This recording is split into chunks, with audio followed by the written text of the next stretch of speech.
गरुडगमन तव चरणकमलमिह मनसि लसतु मम नित्यम् गरुडगमन तव चरणकमलमिह मनसि लसतु मम नित्यम् मनसि लसतु मम नित्यम् मम तापमपा गुरुदेव मम पापमपा गुरुदेव मम तापमपा गुरुदेव मम पापमपा गुरुदेव जलजनयन विधिनमुचिहरण मुख विबुध विनुत पद पद्मा जलजनयन विधिनमुचिहरण मुख विबुध विनुत पद पद्मा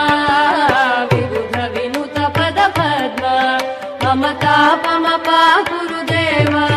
मम पापमपा गुरुदेव मम तापमपा गुरुदेव मम पापमपा गुरुदेव।